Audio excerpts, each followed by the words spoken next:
to be, Mom? Well, that's Admiral Perry when he visited Schooner Bay in 1835. And that's Ulysses S. Grant. Oh, when he campaigned here for the presidency in 1867. And who's this one, Mom?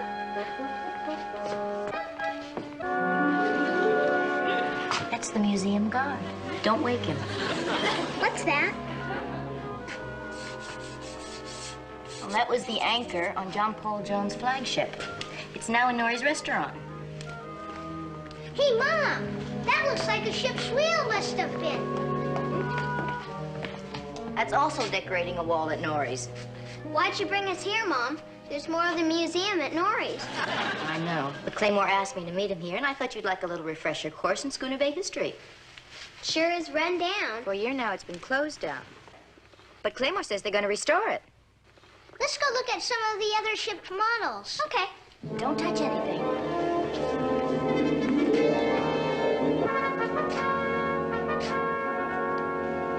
Did you say restore it, madam? Not only the museum, but all of Schooner Bay. Claymore has permission from the council to restore it just the way it was in your day. Why? Why? Why? Well, for one thing, it'll be good for business. Good. It'll be an absolute haven for thousands of gaping tourists. Right through here, sir. Directly through. We're here, Mrs. Muir. May I present, Mrs. Muir, Mr. Joshua T. Albertson, the man who is going to restore Schooner Bay to its former beauty and grandeur. This is Mrs. Carolyn Muir, our honored scrivener. Delighted. How do you do? As you can see, sir, there is an awful lot of work to be done. Yes, splendid. Splendid. You see, I have a code that I live by. The challenge of today is the achievement of tomorrow. Oh, that's something, Mrs. Muir. Now, you've heard of Shawnee Creek, Wyoming, Geronimo's birthplace? Well, Mr. Albertson here turned it into a regular Indian Mecca, authentic down to the last teepee and poisoned arrow. Oh, I think I could bring that same prosperity right here to Schooner Bay, Mrs. Muir, with your help. My help? Oh, I forgot to tell you. I wanted you two to meet because I recommended you to Mr. Albertson to be his director of publicity. And I do hope that I can convince you to accept the job, Mrs. Muir. Being a writer, you can work your wonderful way with words and entice tourists to come here. A tourist?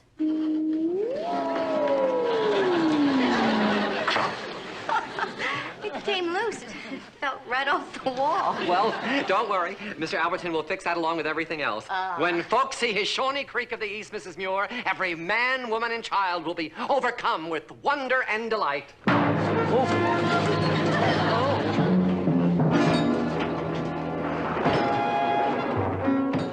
Well, not exactly everybody.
Accept the job as my director of publicity. You see, frankly, I'm a little concerned about what a lot of tourists will do to our town. Oh, they will give it new direction, Mrs. Muir. The charm of the past will be the thrust of the future. Old businesses will be recharged with vigor. New businesses will grow. Industry, Mrs. Muir. Oh, yes, industry is the sap of the tree. And I don't think of people as tourists, Mrs. Muir. No, on a Joshua Albertson project, they are welcome guests. Create something with taste and dignity, and you will attract people of taste and dignity. Taste and dignity. I like that. What do you you looking at, Captain? A town, Candy. A nice, peaceful little town. No tourists. No big industry. No pollution and smog. We mustn't let anything change that, must we? You mean like that Mr. Albertson? I mean like that Mr. Albertson. Well, Mom says I shouldn't make up my mind about something until I hear both sides. Well, I'll give you an unbiased view of both sides. On the one hand, you have an unprincipled, avaricious scoundrel who is trying to destroy Schooner Bay. And on the other hand, you have me. Captain, I think Mom meant I should hear both sides from both sides, not both sides from one side. Bilge. That's what Mom said you'd say. Hey, Candy. Mr. Albertson gave them to us. He says they're just like the tourists here in Shawnee Creek. Albertson, here on my ship? Uh-huh. Want me to get you a warrior sib too, Captain? No, thank you, Jonathan. I can start a massacre without one. Well, judging from this brochure, you really did a wonderful job on Shawnee Creek. And I can do the same job here, Mrs. Muir, with your help. Joshua Albertson always selects one person who personifies the finest virtues of a town. In Shawnee Creek, my director of publicity was Princess Rain in the Face, a direct descendant of Geronimo. You, Mrs. Muir, are Schooner Bay's Rain in the Face. Let me show you another brochure. I didn't want you to forget these when you left. Apparently, I haven't been as persuasive as I'd hoped. I do wish you'd reconsider, Mrs. Muir. You see, what I want to do I believe is... in what you're doing. I accept the job. Oh, I'm delighted, Mrs. Muir, delighted. And may I presume to say that all Schooner Bay rejoices at your decision. Oh, well, that's very nice, and I look forward to the project. It's going to be fascinating, I'm sure. Thank you, and I'll contact you later in the afternoon. Fine. Thank you. Bye. You've sold Schooner Bay out, madam. Well, Mr. Albertson is going to help this town. Destroy it, you mean? But I won't let him. Well, isn't that up to the people of Schooner Bay to decide? I am Schooner Bay. A correction. You were of Schooner Bay. It's up to the people living here now to make that decision. You're right. It's up to them. And I will abide by their decision. How come you're being so reasonable? I'm always reasonable. Not on such short notice. What's the catch? No catch. Just that I know the older inhabitants of this town. They're as proud of Schooner Bay as I am. They won't sell out for a few paltry dollars. Princess Rain in the Face. How many paltry dollars did you say, Claymore? 100, and paltry it isn't. Well, thanks anyway, Claymore, but I don't think I care to participate. All Mr. Albertson wants to do, Mr. Peavy, is just to simply restore your shop the way it used to look 100 years ago. So you said. Well, things are going to change. Don't you want to be part of it? Might. Then again, might not. Well, think about it. Okay. Nope, guess I don't. Why not? Reckon I just don't take much to change, Claymore. Well, I am authorized to go as high as $200. How does that help you take to change? Not as much as 300 would. $200 is the limit, Peavy. Yankeeana? Bunker Hill. $200 is absolutely and positively as high as I can go. I'll settle for 250. You got it. Done. Did you hear me, Deke? Yep. Well, say something. Yellow pumpkin on a pear tree. What? Yellow pumpkin on a pear tree. Now, that does not make any sense, Deke. Makes about as much sense as what you're asking me. All Mr. Albertson wants to do, Deke, is change the name of your store to Ye Old Furniture Shoppe. And maybe fix the inside up a little bit to go along with this restoration. Not this shop. Mr. Albertson is willing to pay you $200, Deke. I got no head for big business dealings. I'm just a simple Yankee merchant. Now, the town council is behind me, everybody in this town, and you're going to be the last one to hold out. Can't help it. I got no head for business. Well, there should be something we can work out. How about a percentage of the profit with deferred payments and a rider covering an incentive bonus? Simple Yankee merchant? You mean simple Yankee clipper?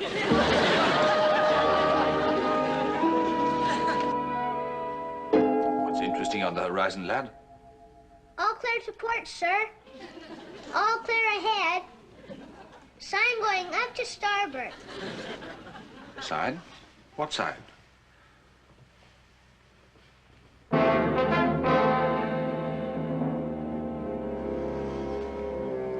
How dare they deface a beautiful old building with an ugly billboard?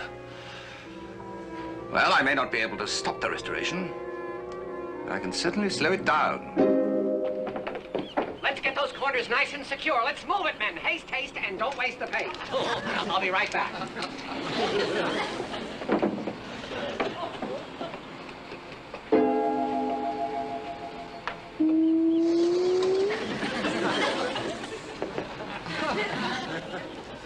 Will you cut it out, Ed? Cut what out? You know perfectly well what. If I knew perfectly well what, would I be asking what? Cut it out.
If you didn't actually see the captain pour the bucket of glue on you, I don't think you should blame him. Mrs. Muir, a bucket of glue just doesn't jump off a scaffold all by itself.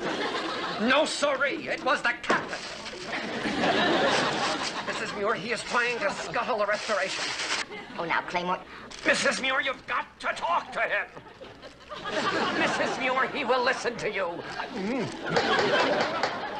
Claymore, I have to go now. There's somebody at the front door. I'll call you later. No, don't leave me like this, Mrs. Muir. Please, Mrs. Muir. Oh, Mr. Albertson. Mrs. Muir, a rose for a rose. Oh, thank you. I just heard about the incident at your sign. I'm terribly sorry. Sorry? Why, whatever for, my dear. I call that Albertson's luck. Luck? Yes, we'll turn that into a big publicity coup. Riot averted, council president glued to restoration promising. Get it? Now, that's good copy. Yes, it is. Yes, mighty windmills from little windfalls do grow. Little trick I learned among the Aborigines. Shall we go in? I've been working on some ideas to help publicize the museum. Ah, excellent, excellent. Oh, by the way, I think I should be ready to preview that for the town council next week. We're way ahead of schedule. Well, that's marvelous. Well, why don't you look these over, and I'll go and make us some tea. Very well. Onward and upward.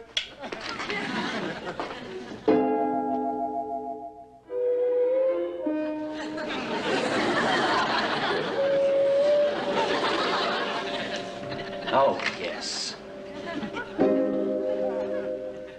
Why did I just get up?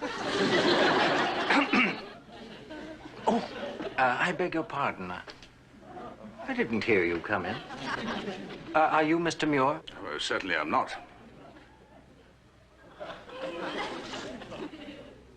Did you note any resemblance? Oh, by heaven, of course. Now that you mention it, of course. You do bear a certain resemblance to the man in that portrait. Are you a distant relative? Not so distant. Did you never hear of the ghost of Captain Daniel Gregg? Surely you mean the spirit of Captain Daniel Gregg. That legendary sea captain gave this town its claim to fame. Well, as a matter of fact, I think he did achieve a certain amount of fame. Not nearly enough, sir. Not nearly enough. Indeed. Yes. In restoring the museum, I did some research, you know. Captain Daniel Gregg was a man of vision, sir. A man of nobility. He was a great leader. Indeed. He brought his ship through a storm off Madagascar that defies description. It was the winter of 1840. 1841, January 9th. Precisely. Yes, he saved 57 souls. 59, not including the ship's cat, and 7 kittens. I see that you, sir, are a historian, too. I am. Then there was that terrible winter off the Great Reef. 1842, February 7th. Correct. By George, you've done your homework. Since you're a relative, sir, I'm going to tell you a secret. I am going to build the entire restoration around Captain Gregg. A memorial to a genuine folk hero. Very imaginative thinking. Still, all those tourists flocking around here. Not tourists, sir. Historians, sir, like us. Students of maritime history flocking to a monument of the captain. By George. What good thinking, sir. Thank you, sir. It's a pleasure to have met you. Pleasure here, sir. Onward and upward. You didn't do anything to frighten Mr. Albertson, did you? Me? Frighten a man of such impeccable taste, such marvelous ideas? Why would I do that, madam?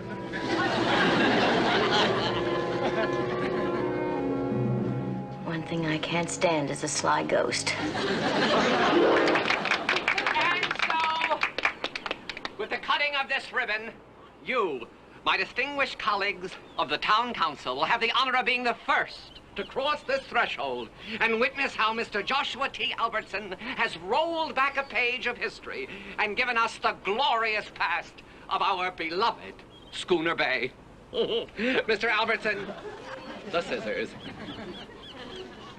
Oh, may the restoration of this very lovely old museum be but phase 1 in the complete restoration of Schooner Bay. Oh!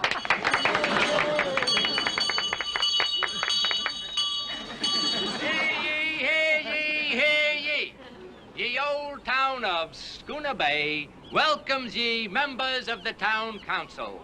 Come one, come all. Right this way, please. That's sure a neat old costume, Mr. Peavy. That's a real kooky outfit. It's quite an outfit, Mr. Peavy. Mr. Albertson's idea. Feel like a hippie who landed in the wrong century. Like it.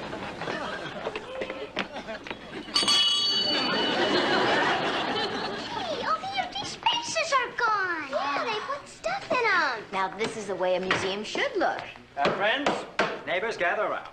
Friends, I scoured the entire area looking for these cherished artifacts. Not an attic, not a basement, not a square inch of ground went unsearched.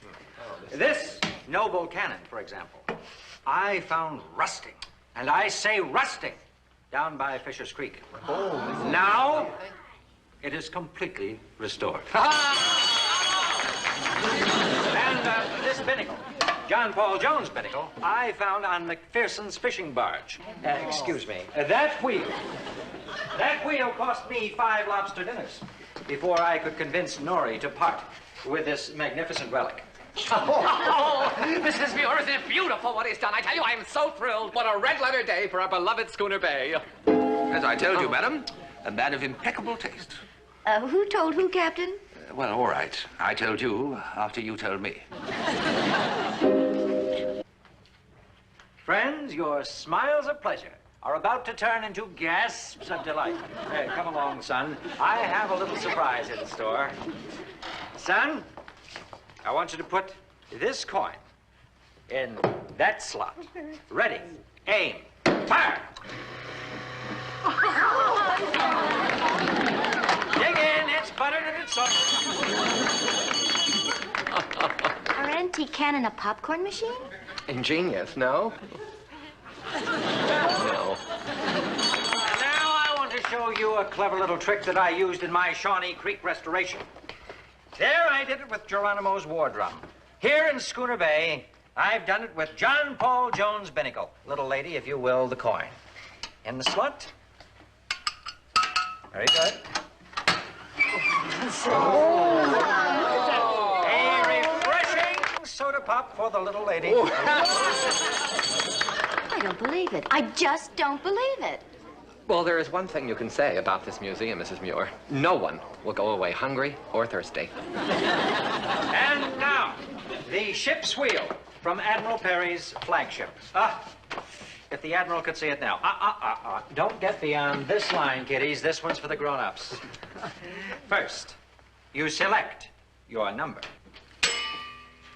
Next, you put your quarter in the slot. Then, excuse me, my dear, I must. You spin the wheel.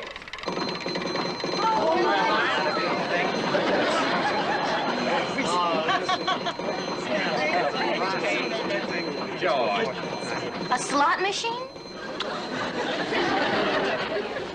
And you you should see what happens when you hit the jackpot. Now, for my pièce de résistance.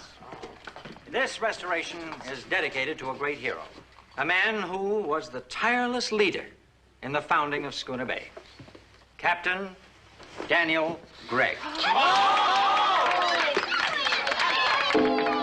Not too bad a likeness, do you think? No wonder you said he's a man of impeccable taste.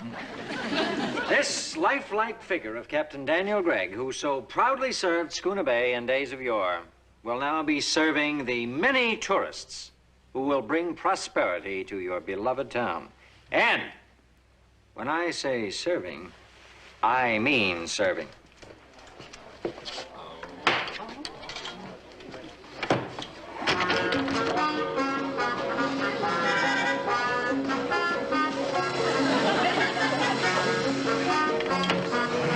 You have your choice.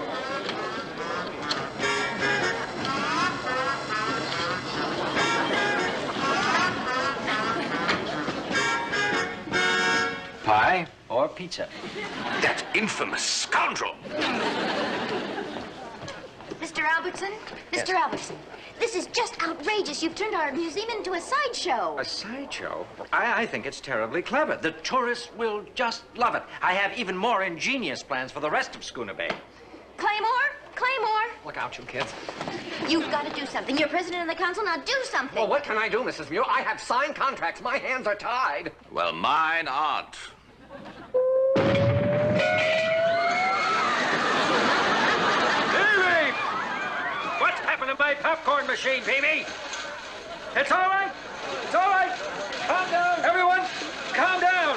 Just open your mouth and you'll get all the Here free comes popcorn old you Faithful need. with all the soda pop you can drink. Phoebe! You rigged these machines. Phoebe, what are you doing? Ain't doing nothing except wishing I was home.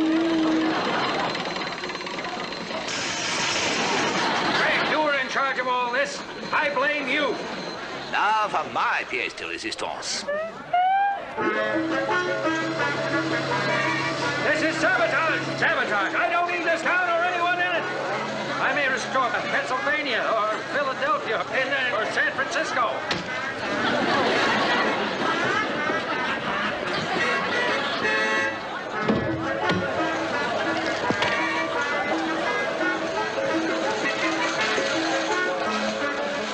Did you ever see such a thing, Mrs. Muir? No.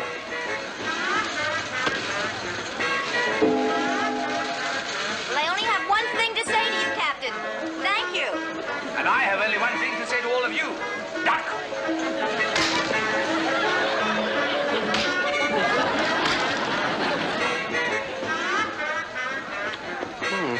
I like the lemon the best.